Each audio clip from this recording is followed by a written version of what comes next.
Hi, welcome back to the Frappe Podcast. My name is Foram and I'm your host. And today I have Nikhil Kothari with me. He is the founder of the Commit company.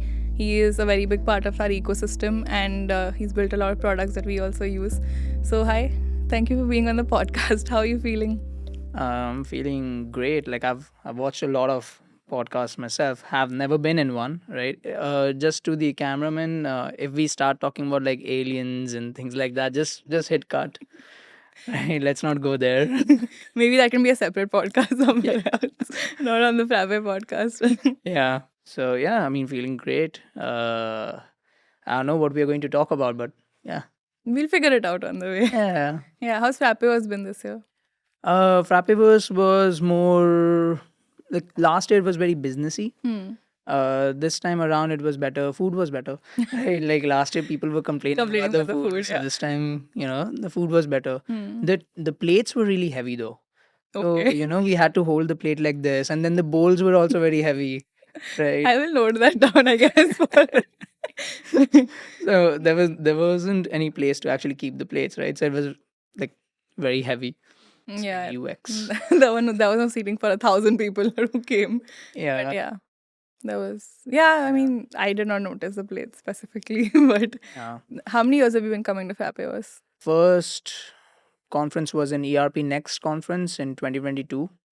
That was much smaller in scale, but that was my first one. And then I think after that they renamed it to Frappeverse. Frappeverse, yeah. That was in Matunga, right? The one you went to first. That was in the Holiday Inn Hotel, the 2022. Oh, the holiday one, yeah. Yeah. This was my first Frappeverse, even though Oh wow. yeah, I've worked on and off for like 4 years. This is the first time I went. And it was so social. There were so many people. Yeah. Yeah, like so many people I've talked to just on like video calls or, something. Like in the middle of all that running around, I was like, shit, so much networking to do. Yeah. Yeah. Yeah. But I mean the talks, the quality of the talks have also improved quite a lot since the first time that I came. you So also gave a talk. How was it? yeah, I mean I gave a talk. So back then there was not a lot of developer talks at these conferences. So I gave a talk and I felt like, people were not, Just bored enough. So I gave a flash talk as well. Right. On more developer tooling. Oh. Right. So I doubled down and then thoroughly people were bored. So I'm sure they were not bored. I mean, yeah, but Yeah. but it was like mostly people, not in the developer ecosystem. I thought that it would be a developer centric thing, but then next year Frappe launched Frappe Build. So that is like only like going into the yeah, specifics of features and all. yeah, so that actually makes sense. So now we have sort of realized that developer talks we'll give at Build, and then Everything else. product Frappeverse. talks at Huh. Frappeverse. Yeah. Because like partners also come, everybody comes from a very different space, and users also maybe they don't want to know every small feature. Yeah. Yeah. Or like, yeah, partners are more interested in the business and the apps, features, and all of that, not on how to build the apps. So, build is like, I look forward to build every year. They are more, yeah, you're developer. Yeah. Yeah. And also, it happens in a different city every time. That part is also fun. Yeah. So, like, but last time, I mean, the first time build happened was in Pune. We are from Pune. So it was just a metro ride, right? Second time it happened in Bangalore, and we always go to conferences in Bangalore anyway. So, it needs to be like in some exotic place. This time it will. Like, developers also need to have fun. They-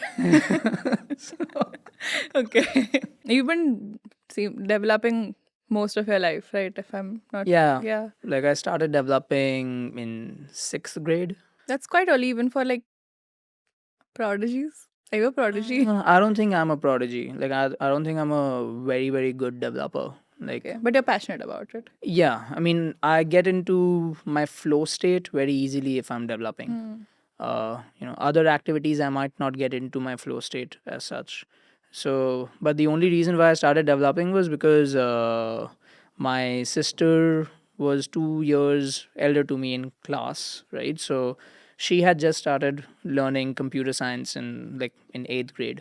So she had this very, very flimsy book. About computer programming. Like HTML, CSS level. No, not even that. It was Java. Okay.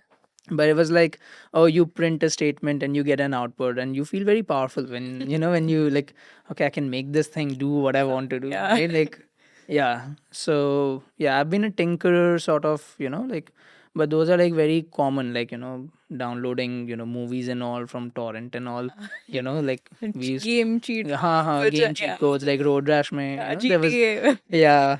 So Done that a no, lot. GTA I did not have any cheat codes. Like I couldn't cross that level where there's the helicopter inside a building or something. There's a level, right? I don't know. Yeah, I couldn't solve that. Yeah, I always used to get those 5 police. So you didn't look them up and like looked up all. I wasn't much of a gamer, right? There was one game that I really liked, that was Age of Empires. Dude, I loved it. I had it on a pen drive. Yeah, Yeah. and it's very sad that it doesn't exist anymore. Maybe it does, but only on the Xbox or something. Yeah, I haven't played it in like 10 years, I think. Yeah, but that was like a really, really good strategy game. So I really like that. Yeah. That didn't have any cheat codes, did it? Like anything to No, I get mean I casting. I don't know of any, but pretty sure there must be cheat codes. Like I think cheat codes are developed by developers because they have to skip levels, right, to test it. Maybe, I don't know. That's like a rumor. So Okay, I would not know, but I think it was a family favorite. Like when I was a kid, it was so yeah, fun to play Age of yeah. Empires. Age of Empires 2 was like the best, I think. Death mode. Yeah. Like I don't know. I like strategy games like that, but they don't exist that much. Hey, if someone has any recommendations, maybe drop a comment or something. Yeah, 100%.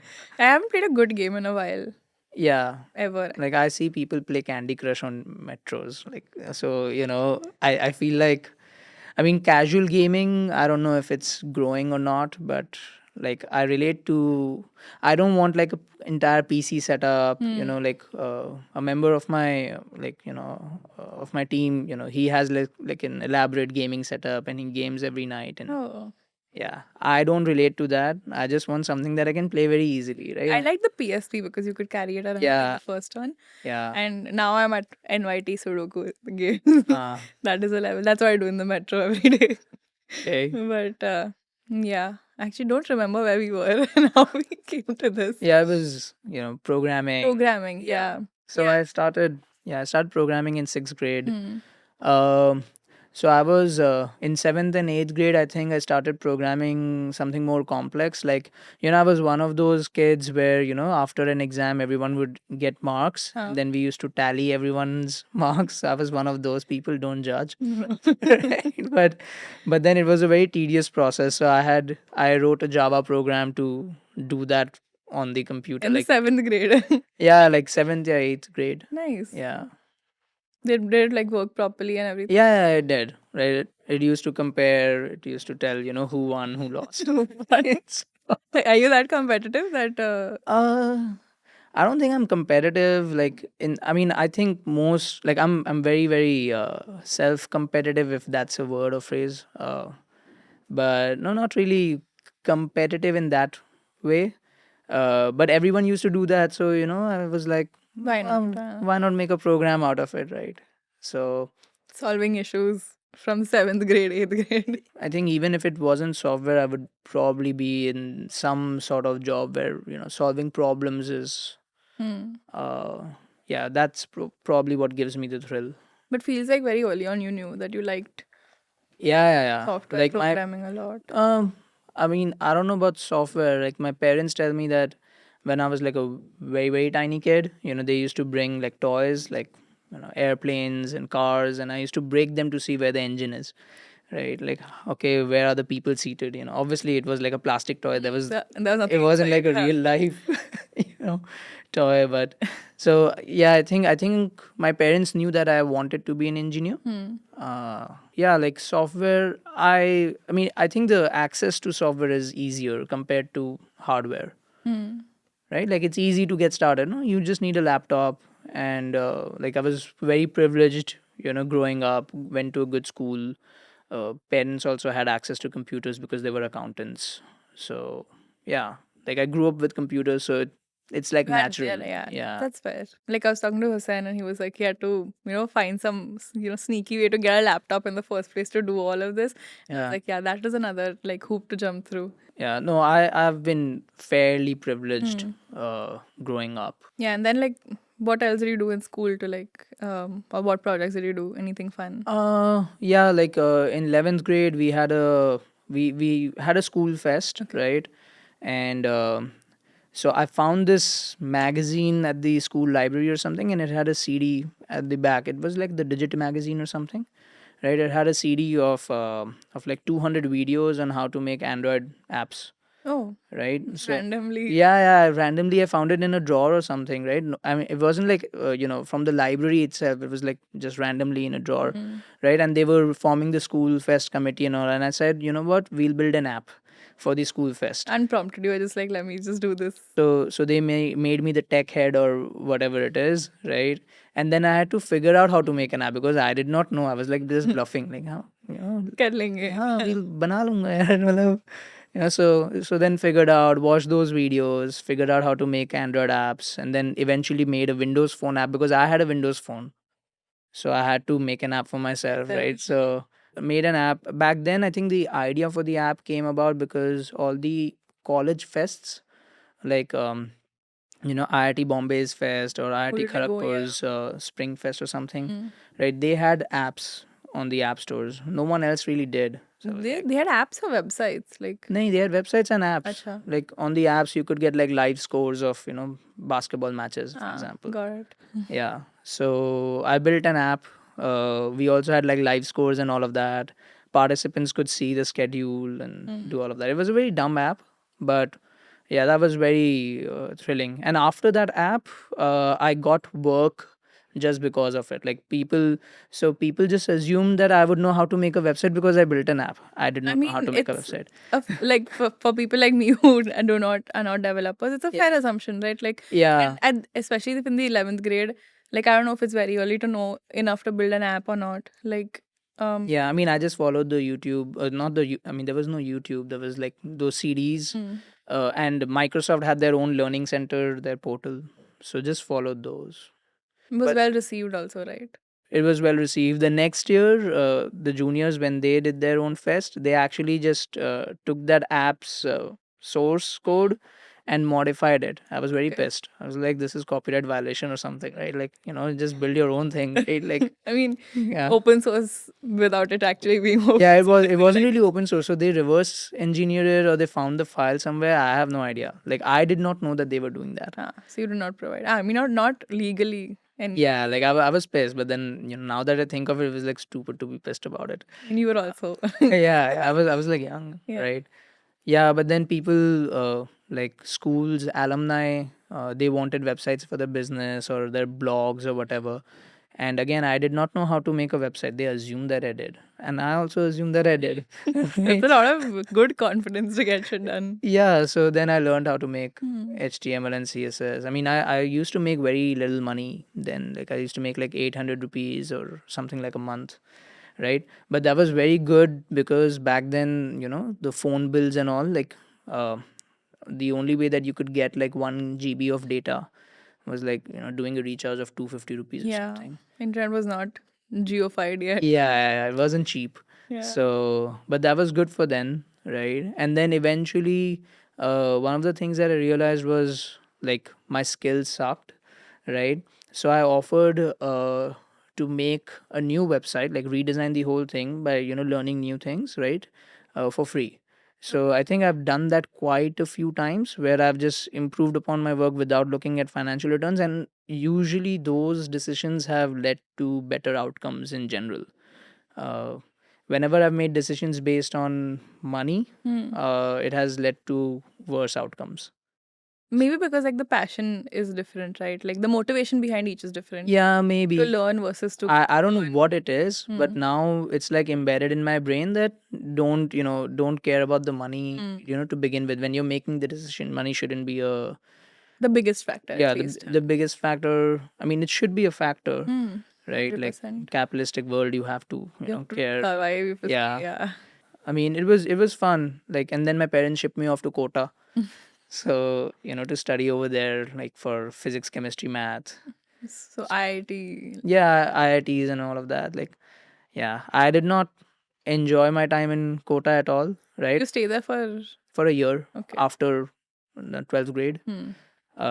Worked hard for the first 3 months, and then after that, I gave up. So I started doing my work over there. So yeah, this was actually very hard. Like I think even for my parents, it was really hard that that I mean I was making like what nothing, right? Peanuts. Yeah, but you were right? also in college, right? The expectation, at least in like upper middle class families, is not to earn. Like, it's not always okay, you earn while you're in college. But At least in India, but if you study physics, chemistry, and math, you get a better grade, and then you earn better more rank, eventually, huh? right? So you get to a better college. So I mean, those principles still apply today, right? It's not a guarantee that just being good at programming, like you have to be consistent at it, I guess. I don't know. But yeah, my parents were also like, this won't work out. And I'm like, but I'm developing apps and websites. People who graduate after college, they also do the same thing, right? Like, so I'm just doing before. So it was hard for them to Understand. understand that, right? But yeah, I've always been sort of like a rebel in that sense, right? I knew it was the right thing to do because it felt good. Yeah, and like early on to get that motivation to work consistently is also difficult. Like, it's not like people don't have the skills, but people only find the motivation to use those skills after graduating most of the time. Yeah, I think so. I mean, I think in India, people should normalize taking like a gap year after 12th grade to really find, figure out what they want to do. Yeah, Because I think everyone just picks medical, engineering or something. supposed to. Yeah, because they're supposed to. But I think if people figure it out themselves, it would be better. Yeah, I also had an unintentional gap year. I did first year twice because I went to Okay. Flame University to study, Yeah. and I just realized it just wasn't for me. And the other work I was doing like picked up in Mumbai, so I was like, I need to move back, Yeah. And the only way to do that was repeat first year. What were you studying at Flame? Liberal arts. Oh, liberal Yeah. arts. Okay. So yeah, Then you moved back and you repeated first year in. mass media. Oh. Because that's the easiest degree to get. Unfortunately, it's the easiest. If my Okay. teachers are watching this, please don't take offense. It's the easiest degree to get without actually doing that much. Like all the skills you require, Yeah. I already had a lot of them. So I did not have to, like, I figured out a way with the admin. Yeah. Be like, I will do college fest for you and I'll win them and you give me attendance in return. Okay. I was like, and I was also surprised at how much jugaad I did back then to not go to college. But Yeah, my attendance in college was also like 40% or something, right? I think teachers finally gave up. you're gonna come. It's okay. Yeah. No, because it was very easy, right? To pass exams. I used to top the class.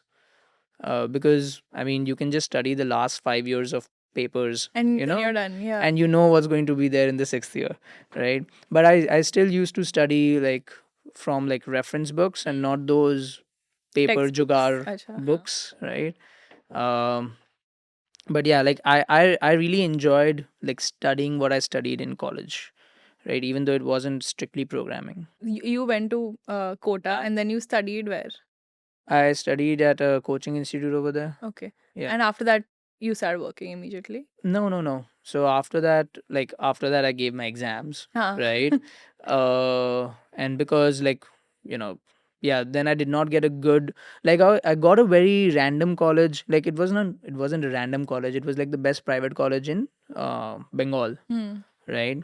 So I got admission over there based on my rank, right, in the IT branch, right? And then I went there for the first day, right? I went there in like casual clothes, like just like I am right now, and everyone else was wearing like a uniform.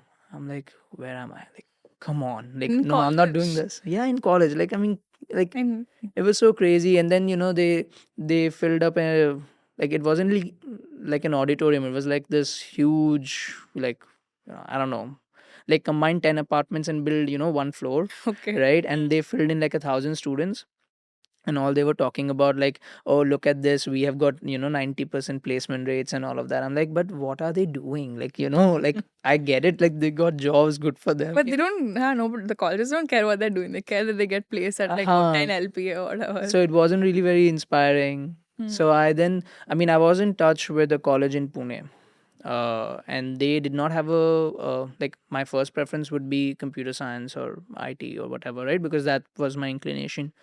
But they called me, and they said that we have a seat in electronics and telecommunications. I'm like, fine, I'm in.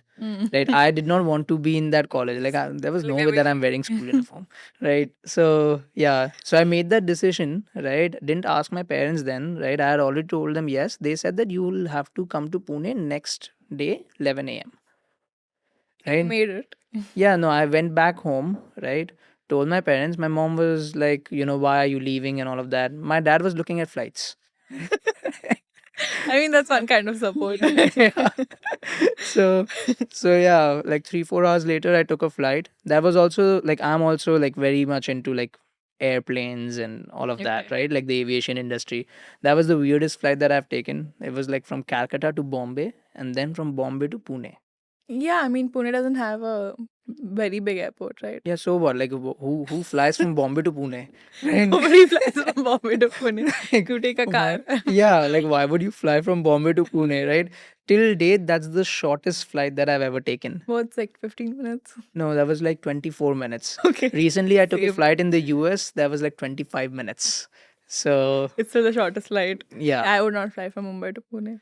Yeah, no, that was like a connecting flight that Mm. I think Jet Airways offered. I mean, in hindsight, I guess I understand why Jet Airways did not turn out the way that they were supposed There are to. still other operators doing flights, but But- still. But who operates a flight from Mumbai to Pune, right? Fair enough. Yeah. So yeah, but by the next day I was in Pune. Hmm. Did not have any plans. I just had one big suitcase and then, got admission. And then yeah, like then it was fun. Then my goal was okay. Now from electronics, I'll score very well in the first 2 semesters You'll switch. and switch to computer science, right? So that was my goal. Hmm. I did do that, right? But then by the second year, when I saw the syllabus of computer science and all, I was like, but I already know most of this. So that was thanks to my schooling before because they had already taught things like data structures, algorithms, things like that. So I then did not want to, take that up. So I was like, electronics is cool because they had like things like robotics and all. Like, Hmm. okay, now you can write code and Make like things and then actually and yeah and it's now happening in the physical world, right? Yeah. Way cooler. On computer doing it is one thing, but like a robot Yeah. doing is Yeah, robotics and then even like like I also like math, so it had a lot of math, so it was fun, right? Then I stuck around with electronics. You finish your degree and then Yeah, I was doing freelancing on the side. So I used to be like up at like 4 a.m. because my clients were in the US or somewhere else. Yeah. So I used yeah, to good base to start from. Like, and then you started your company, like you started commit immediately, or no. So like I graduated in 2020. That was like COVID, over year? right? Our college also has a research institute with it, right? I got special permission from the college to work 24/7, like have access to the labs 24/7. We had like 3D printing and cool stuff like that over there. So I got special access uh, in my fourth year, right? And I used to work over there, and we had a professor there, and he got like a third party project, like a startup that wanted to develop their own apps and all, right? Like web apps for their product. So he said that would you take it up? Now at that point I was only doing like website, graphic design, video editing, like all sorts of So you like, things. dabbled in design and like media stuff Yeah, also. like not design, but like if you want to build a website and the client doesn't give you like the photos in the right dimensions or photos edited to look good, like I had one client based in Calcutta itself. They were a beauty company, right? And they were making shampoos and conditioners and all, and their product labels were so bad. Like I was like, I But cannot. change them. Yeah, like I cannot make a website look good if the product itself looks Bad. bad, right? So I started dabbling into that as well. Print design is different. Like you can't do Photoshop and all, you have to now do vectors. So yeah, I learned Corel Draw and things like that. Ah, Yeah. So anyway, so I was doing all of that, right? And now this is an app, but this is an app with like databases and all this, and I haven't done that before, right? The best that I've done is like control hardware, robotics, and all of that. I'm like, kar lenge, right? So I said yes because I was looking for a challenge. Like this was becoming very monotonous. because you gotten good at it, so it becomes Yeah, boring eventually. I mean it was good money. That was like paying very little, like. But I was like, kar lenge, kya jata But hai? again, earn versus learn. Like again, decisions that I've taken, not based on money and Are always better. yeah, like gut feeling, that's actually better. But I continued freelancing because like I still had to survive. I graduated and then To earn now. yeah, I have to earn, right? So I did not want to give that up. So I did both things on the side. Yeah. And then like COVID was very hectic for me. What app was that you were building, the first app? It was a company called MedBuyer. So it was like for medical devices procurement and selling of Okay. like it was like a marketplace of medical devices and all. Okay. So yeah, it was pretty cool. Back then I was using Firebase for like for the backend. It's a Google product. Yeah, and the same time like I learned React from like free school, free code camp maybe. I don't remember the exact site, but like there was like a free course. Like Lots of free courses coming up at that, like, yeah, but it was like you can code and then learn. Like it wasn't like you're watching videos or anything. So I learned it that way. Yeah. So I learned React, started building that app, then hired interns from the college itself, and then slowly, steadily built the team.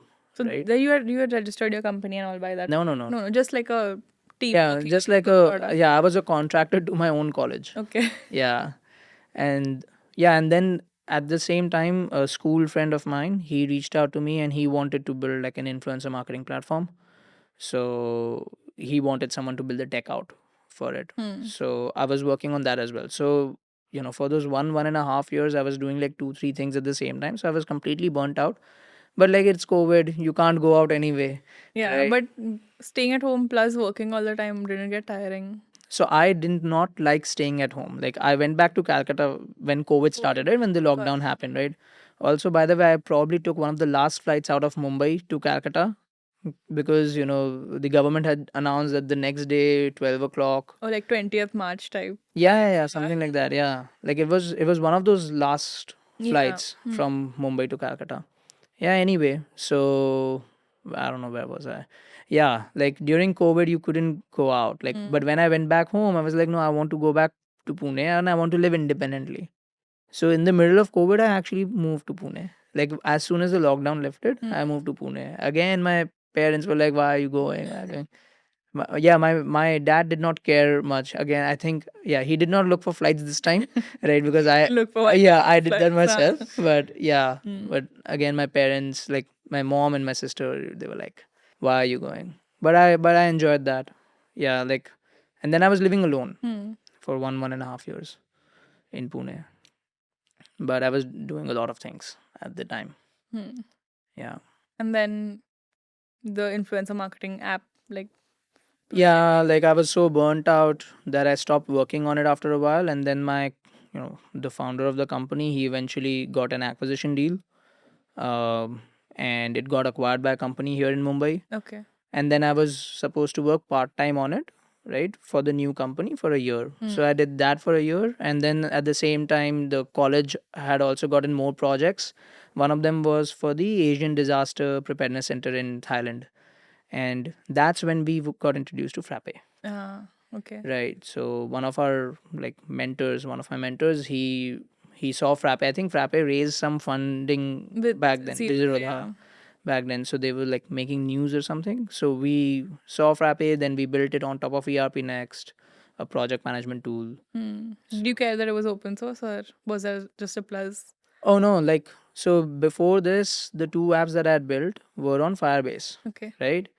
Now the problem with Firebase is that when we did not have any users, it was like all free. Right? It's all good. But the moment you get people using Yeah, the moment things got serious, right? We started getting like serious bills, and then you cannot export data directly. Like there's like a black box, right? You only get what you see on the surface. Can't really peek deeper. With Frappe, I'm like, okay, I can see everything. Like there's change things. yeah, I can self-host it if I want to. I don't think Frappe Cloud was around that that time, period. so we used to self-host it. So yeah, like I mean, that's when I got introduced to open source. I had a few open source contributions before that. Like I knew what open source was, but the power of open source, I did not really, comprehend that until, I saw Frappe and I was like, okay, this is like worlds apart from Firebase, right? Not only is it better in terms of like the framework, like you can build apps very quickly, On top of right? it. Yeah, but then even then you can like see everything. You control the entire stack. And it's transparent, and Yeah. you know where the problem is, and you can fix it for everybody. And I Right. feel like Frappe is a vacuum, like, Yeah. you come on the surface and you're pulled into, like, because there are so many more things. There's a community, there's Yeah. the ecosystem, there is so many more apps that people had started building by that time. Yeah. Yeah. I think, yeah, like my first open source contribution to Frappe was I was bulk submitting documents. And there's like a progress bar. It says submitting documents, and it did not have two T's. There was like a Oh. spelling mistake. So that was probably my got you. first contribution to framework. Just fixing that. And then even when I contributed that, I think someone commented that now you need to change it in all translation files. Like, because I didn't even know that translations were working in like Frappe. Like, so yeah, then I did a replace all and all of that. But yeah, that was my first introduction. And then I did not stop like with framework. Then eventually we migrated that app, the influencer marketing app, to framework. Okay. Like, that's probably the only Firebase to framework migration ever to happen, right? Like, yeah. But then, like, you did that one project on Frappe. Then how, like, what was your motivation to do more and more? Well, projects a lot of frustration with like how we build user interfaces, because I did not like writing vanilla JavaScript. I was like pretty bad at it. I was used to React, right, before. So then I saw this tweet from Frappe Cloud. They were building Vue.js apps. I'm like, okay, let's take this. Right? I think it was like a tweet from Hussein or someone. So I found his project. Changed it from Vue to React, right? And then you just keep on building and you keep contributing, right? So I think it's very infectious in nature. Like, you see other people contributing. You're like, I also want to do this. Like Hussein had a tool called Doppio, which is still around, right? And so I was like, okay, I'll contribute to this. And then I started building like functions to help with Frappe and React interfacing. So I was like, okay, cholo, I'll also contribute this. So that's how it started. What kept me going was just the power of the framework. Like, even today, I don't think that Frappe, like, yeah, I spoke to Rishabh just yesterday. Frappe doesn't consider itself to be a dev tools company, but it's a company that does make dev tools. I mean, it makes dev tools for its own Purpose, use, yeah. yeah, but it's also open source. And it's accessible Yeah. to everybody. Yeah, so now everyone has access, so everyone else is also building apps. So technically, you are a dev tools company, right? You But just like, that's not a first. That's just a consequence of the things that we do. Correct. So, but yeah, like, the power of the framework was why I stuck around, right? And then once I got React, I was happy. Like, if I had to write JavaScript, You will not do it. I would have probably left, right? But yeah, once I got React, I was like, okay, now I can build stuff that I want, make it look pretty and all. Yeah. Then we got another project. We shifted to Hyderabad, and by that time, I had assembled a team. Okay. And then in Hyderabad, we decided to abandon that project and start our own company. Nice. Yeah. And then you registered it, and how did Raven come about? Was Raven your first product with the company? Like, technically, our libraries were they're not a product; they're just tools. Raven wasn't the first product. Like, so by that time, I had already gone to the conference. Then Palkan and Rishabh reached out to me via email that we are launching this incubator program. You should apply. Yeah, you should apply. So I gave him like 4 or 5 stupid ideas, right? And then he was like, think bigger, think bigger. And by that, so we were using Slack then. Slack wasn't integrated with ERP Next. We were also using ERP Next. By this time, the company wasn't formed, by the way, right? We were still working on that other project. But the problem with Slack was that, first of all, it's so expensive, right? Like, we had a guy who sends like one message a month. And you have right? to pay full months. Yeah, and you pay $8 for them, right? And then again, to build any integration, you have to program. So we did not like it. So I told him that, what about an open source app? We did not call it Raven then. What was it called? Nothing really. It was just Something chat? no, I think we already saw there was already Frappe chat. It's archived now, I think, the repository. So I think one of our team members called it Frappe Connect. Like, Okay, yeah. Yeah. For the people who don't know, now that you've already explained it, Raven is our internal, yeah. the chat platform that we use. So it was called Frappe Connect, but then eventually I think Jamvi and Aditya came up with the name Raven. I think Game of Thrones was also Game of Thrones was done by then. I don't know why we called it Raven. Like, we couldn't call it Pigeon. I'm right? sure. Yeah. So if it's not pigeon, then what else, carries like There's some messages? words that sound mysterious, some words that just sound like, why is this called this? Yeah, so we call it Raven. Then we applied for FOSHAC. We won over there. By that time, we had formed the company, and yeah, and then we formed the company right after like the US client.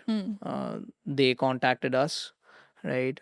So yeah, You already had business and you already had a product and everything was yeah. I mean, we did going. not technically have a business, but they wanted a team, and we now have like this entire team You of. had business, like you had an opportunity Ha to make yeah. money. It's Yeah. crazy how he found me. He says he found me just like people found Justin Bieber Which on is YouTube. okay. Right. Because of for a talk. Yeah, for the ERP Next conference talk. So That is a very vague reference to some like a dev team. yeah, so he found that talk, and then he contacted me, and then we started working for him. Great people to work for, right? Like, and then we started building our products on the side. So Raven, then eventually we made version 1 sucked, version 2 sucked less. So yeah. And you're like, how attached are you to making everything really perfect versus like getting versions out? Yeah, it's a very, very difficult balance. Like earlier, I used to stress about perfection more than releasing, right? Now I've learned to let go, like, because I know that eventually, we'll get it perfect. Like, you cannot get anything perfect on the first try. So now I've learned that, okay, you release something, right? Get feedback, Iterate, iterate, yeah. right? Because if you just keep making perfect in your head, And it'll never go out. yeah, it will never go out, and also it might not be perfect for everyone. Like it You're might gonna not, be disappointed either way. yeah, like it might not be perfect for the end user, right? Because for example, right, like Raven V1, it wasn't very performant for users, like for companies that are more than 10 people. We were 6, right?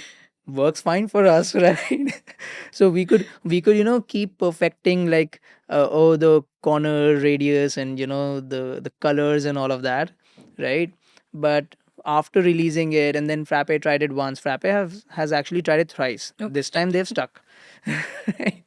So the first time they tried it, they had a few complaints, so we fixed it. Then the second time they tried it, they had a few complaints, we fixed it. So it's been a process. So now I've learned that maybe releasing what you have, right, and then getting feedback and iterating. The important point is getting feedback. Unless the people, like users, can tell most what is wrong and what is right with, because Yeah, it's a daily routine, right? yeah, I Check. think that's also where open source shines a little bit, because first of all, it targets early adopters. Early adopters are people who really like trying new things out, and they're also very vocal about it. Like the perfect people to get your product out. And early adopters usually try open source because it's free as well. So yeah, like getting feedback, I mean, is very easy in open source.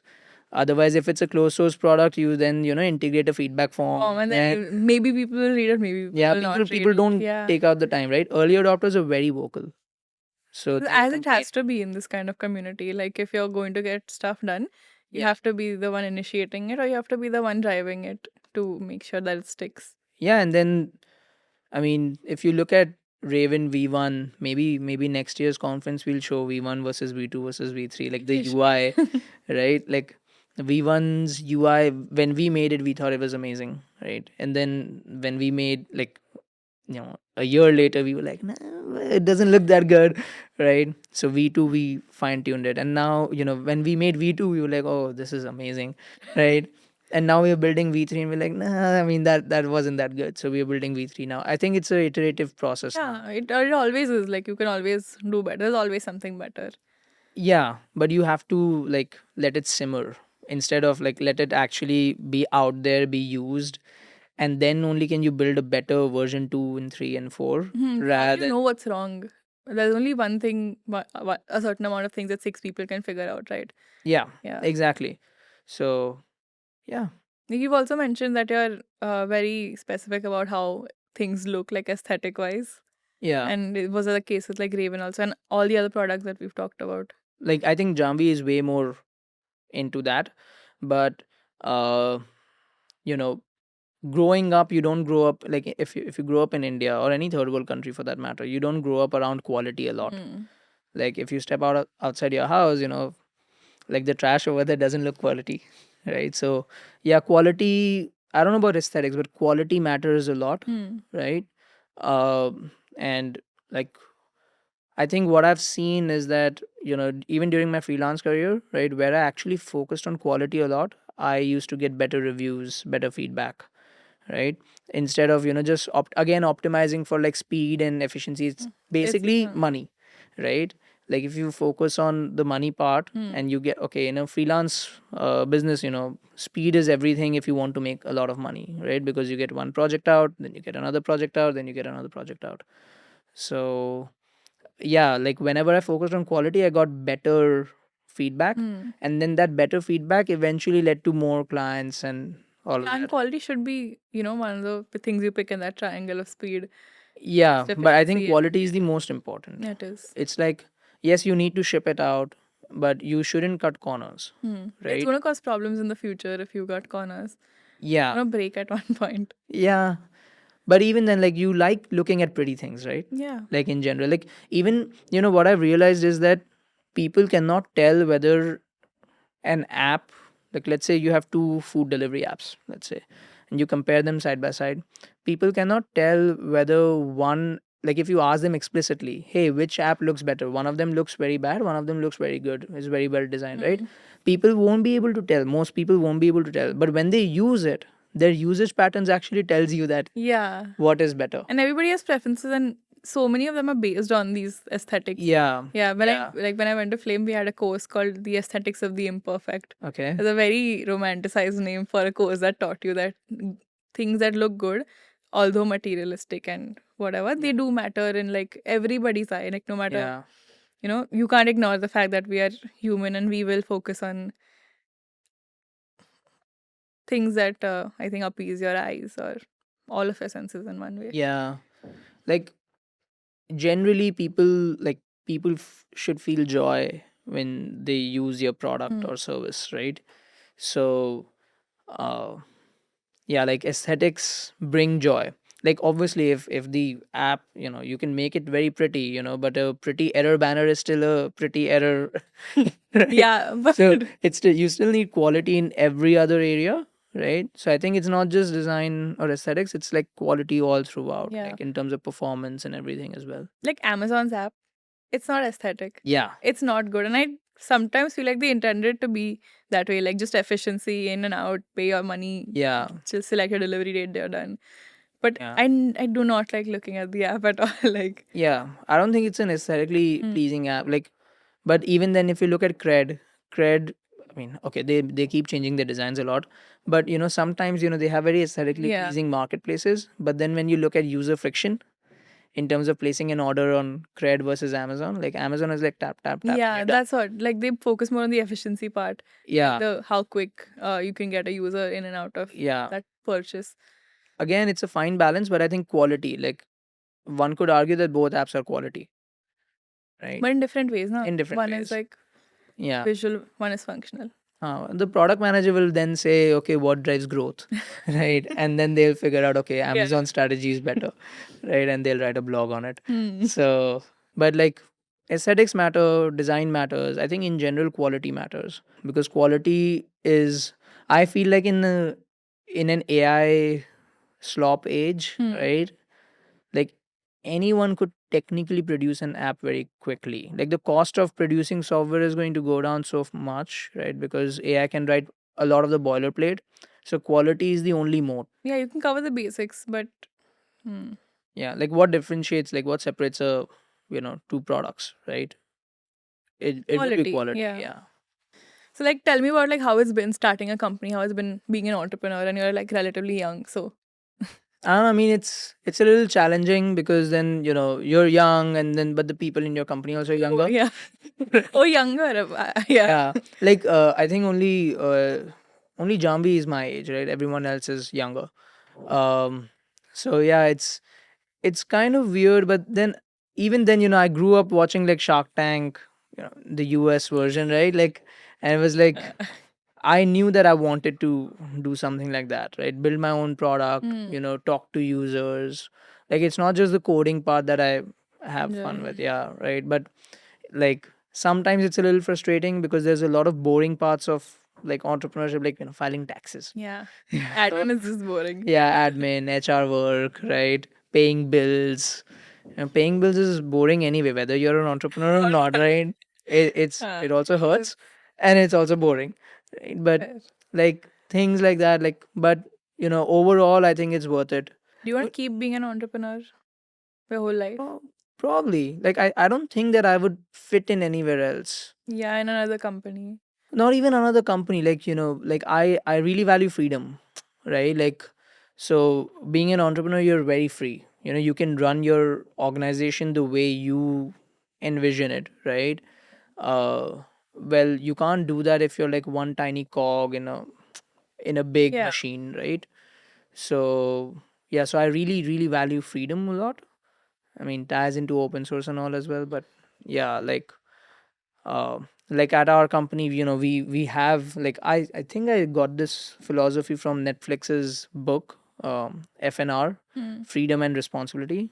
So if you empower people with freedom, right, but you also hold them, accountable, Responsible, yeah. responsible, right, then you get better outcomes. Um, Because they're passionate. If they're passionate about what they work, they're going to do well. yeah, They'll want to do well more. yeah. Yeah. So we have a lot of freedom at our company. Hmm. People pick their pay, and Like yeah. Frappe's culture. Yeah, sort of. I mean, we copied it from Frappe's culture the first year, like where people picked their pay and then others voted whether they were good or not, right? Okay. But then we realized that because everyone is doing the same role, right? Like it's like 6, 7 people, everyone's doing the same role, so they pick the same pay. Hmm. Like, and they're also same in terms of like experience Hierarchy. levels, right? So they pick the same pay, so it all like collusion, like proper collusion hota hai. Like if it makes sense, how is it collusion? It's like, okay, you're not thinking about like what you would like to be paid, Okay, right? you're You're just like, thinking oh, about this like, person's doing the same thing, so I might. correct, That is inevitable, I think, if you're keeping it so transparent. At Frappe also, like I know yeah. people with similar roles choosing similar pays because So they think this it's the time, right thing to do. yeah, but this time we did it differently. This time, Kept it secret. again, yeah, Jami and Aditya's was pick others' pay. So you Okay. pick your own pay, right? But make it blind. That is, you also pick others' pay while you're picking your own pay, Okay. right? And then once that's done, so it's not like, okay, everyone says, okay, I'll take this much money and then people vote on it.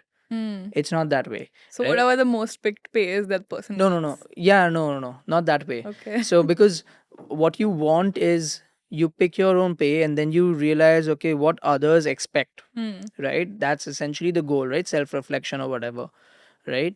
So what we did was that you pick your pay and then you tell what other people also pay, like should get, right? And then that gets stored in a doc type. We created a doc type in like on our Yeah, ERP. it'd be nice. Yeah, and then we also created a report. Hmm. So then final output is, okay, this is your pay, whatever you picked you get, right? But then these are the number of people that said you're underpaid, Versus overpay. exactly paid, Oh. overpaid, right? So it's double blind. Like it's not like you see other people's votes and then change your opinion, right? You can't change it. Yeah, you can't change it. Fair enough.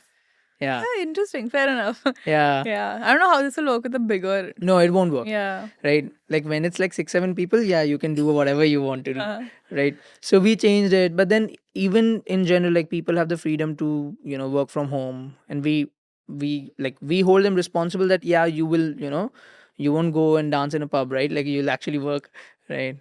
Uh but yeah, like we have like freedom and responsibility throughout the organization, right? I don't think we have democracy, like decisions and all, because there are very few decisions to be made. so you take them as a leader. Yeah, I mean, I do, right? I take a general consensus, right? But like there are very few decisions to be made when you're working for someone else's product, right? Like you can't decide product direction. And then just a while ago, I think there were like groups of 2, 3 people who were working on their own thing. Like some people were on Raven Mobile, Jambi and I were on Raven. So like there's not a lot of overlap, like broad discussions. So yeah, so it's not like, yeah, it's we're not large enough, I guess, for all of that. Yeah, that's also Yeah. fair. Like I think with small teams you have to take decisions, and the responsibility is so like it's tenfold, 20-fold that somewhere it's easy to lose out on your craft also. Like Yeah. it happened with me, and like as a leader, also very young, two co-founders, we both lost out on our craft because we were taking so many decisions, and because we were planning everything, we were doing so much admin that eventually we were like, when did we stop writing? Like when did Yeah. we stop doing what we actually do? And even when somebody wanted to like, do an acquisition, we realized we wouldn't have creative liberty, and anybody related to us wouldn't have creative liberty if they did. So we like Yeah. couldn't do that also, stuck in that liminal space where you can't go either way. Yeah. Oh, wow. I relate to that so much. Mm. Like, yeah, I face that right now, right? Wherein, like, I have to do a lot of admin work. For the past 2, 3 weeks, I've just been doing accounting, right? Like, I wanted to work on Raven V3, Huh. but I've been doing accounting, right? Now technically, I can offload that to like some agency or someone. I don't know, but you know, But how are you maintaining a balance that you don't get frustrated? I'm not, right?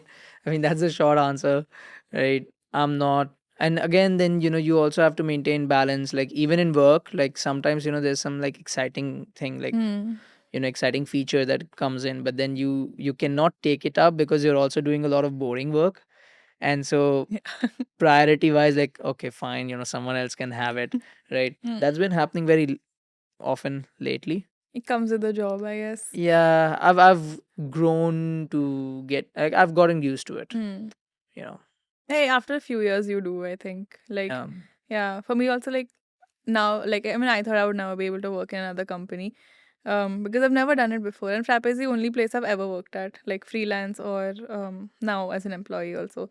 And luckily, there's the same amount of freedom without the admin stuff.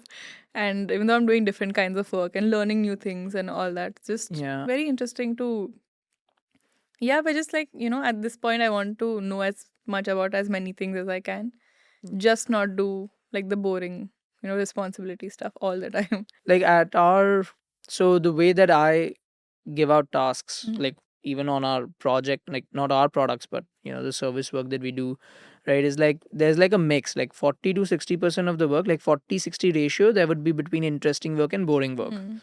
right? So you cannot give someone all the boring work all the time, Yeah. because they lose out on interest. So I sort of try to keep like a healthy balance, that some people, if, let's say, if someone did boring work for the last 2 weeks, the next They get interesting work that comes in, they get to they do get it. it, Fair right? enough. Yeah, so you have to keep doing that, and that's all management work. Hmm.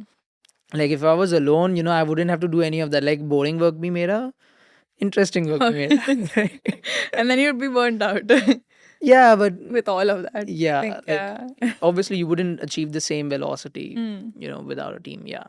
Yeah, when Rushabh was on the podcast, we were talking about the whole pick your own work thing we have at Frappe. So I was like, who does the boring work then? Who will do things like support? Who will do things that people don't want to do? Yeah. And I think the like main answer was that the fact that people, it's like chores. Like everybody does their own little part of the chore, Yeah. and then it's manageable as a Yeah. household. Yeah. So, Yeah. I mean, someone has to do it, hmm. right?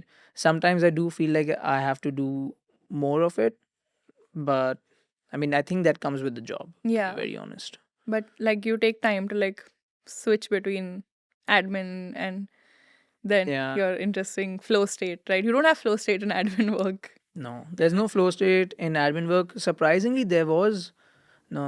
I mean, there was a little bit of flow state when I was like doing my bank reconciliation, Acha. but You just are because, making an app on that. yeah, just because I had a good team, Huh. right? But no, in general, no, you don't get flow state at all. And it's very difficult for me to achieve flow state at the office as well, because I have to context switch a lot. Hmm. Someone has a doubt on some other module, and then I have to look at that part of the code base, and then someone else, calls me and then is like, they have a doubt on some other module. And so, yeah, like, it's constant context switching. Yeah. It's also a privileged space to be in to have so many things to do, I think. At to some level. Yeah. Like, you know. I don't know about privileged. uh, I just feel like it's harder to get into flow state. If people like, Hmm. if I you feel have, that too. if you have to switch topics, right? One. So Yeah, so I try to have like 3-4 hours every day where I just work on my thing. But again, with flow state, it's like you don't know where it will, when it It'll will come, happen, yeah. right? Like, so you can't really plan, okay, calendar mein, from this time to this time, I will just do focused work. But there's no guarantee that you'll get flow state then. So it's a balance. But I mean, yeah, I think I would still continue to be an entrepreneur. uh I don't see myself, in a different role, Than what right? you're doing right now. Yeah, than what I'm doing right now. You're also very attached to your work, from what I gather. Like, Slightly toxic, but yeah, like, yeah, you have a bigger sense of ownership than. I would argue it's a little toxic, right? But like, I don't care. Right? What is one thing that still keeps you like excited about both your journeys, coding and business? Like, I want to build like really high quality products, right? I don't want to build, the best open source Slack alternative, Okay. right? I want to build the best chat app. Just happens to be open source, right? But it's the best app out there, right? And then I want it to be like known, globally. Like, I don't know, validation and all, right? Fair. Yeah. Like, I really like when users use our products and then tell us, complain. I also like that, right? That's what keeps me going. Like, building a really high quality product out of India, which is rare, right? Um, like, I think there's a lot of talented people in our country, but we mostly focus on the domestic market. Like Swiggy and Zomato apps. Like, I was in the US, right? Swiggy and Zomato apps are so much better than Uber Uber Eats Eats, and yeah. DoorDash, I completely agree. right? Like they're like so much better, right? But they cater to the domestic market, right? And I want like really high quality apps to software, to come out of India, build in India for the world, you know, and it just happens to be open source. Yeah, and Yeah. yeah, open source is not a like right now. You have to specifically make it open source, and it's used as a selling factor also. Okay, oh, our Yeah, product is open I think it source. should be used as a selling factor. It's a very good Yeah, but people selling should know factor. enough about open source to be like, oh, it's open source. Yeah, Yeah. No, yeah, like people should love the product first, and then when they're buying, they're like, oh, acha, it's also open source. Wow. Like, I think that should be the flow rather than, oh, I'm looking for an open source alternative. But I mean, why to blame people for being sustainable? Open source is a form of sustainability, right? Like in the form of uh I don't think most people capitalism care. side. Yeah. Yeah, but I don't think most people care. Like, most users don't care. Like, if they did, you wouldn't have so much consolidation in the tech space, right? So most people don't really care, right? Most people care about getting their job done, and so they want high quality tools for it. So yeah, if you want open source to succeed, you have to have quality. Like, that's the only moat. Yeah, that's also a caveat. Fair enough. Yeah. Yeah. And I think a community gets that to one point, like, Yeah. yeah. And you're also very involved in the community and, but yeah, this was like, I got to know you a lot better apart from like that 1 hour conversation that we had. Yeah. And yeah, when I like came back to Frappe, I realized we were not using Telegram anymore. So I think that was my first introduction to Raven and all. But thank you so much for being on the podcast. I think, this journey is going to be interesting to everybody who hears about it. And I think there's so much more in the future. Yeah. Yeah, I'm excited. Yeah. I hope more people develop apps on Frappe. Yeah. Do you want to say anything to anybody who starts developing early and is wondering where to go, what to do? Just build first build for yourself, right? Because that's what actually would keep you motivated to build, right? And once you build for yourself, you will actually do a much better job than when you're building for someone else. That's Right? fair. Yeah. Yeah. Cool. Thank you so much for being on the podcast. I hope you had fun. Yeah, I did. I had a lot of fun, and we did not cover any aliens or anything. We like did that, not cover right? any So- aliens. So yeah, thanks for having me. Definitely. And thank you so much for watching. I'll see you in the next one.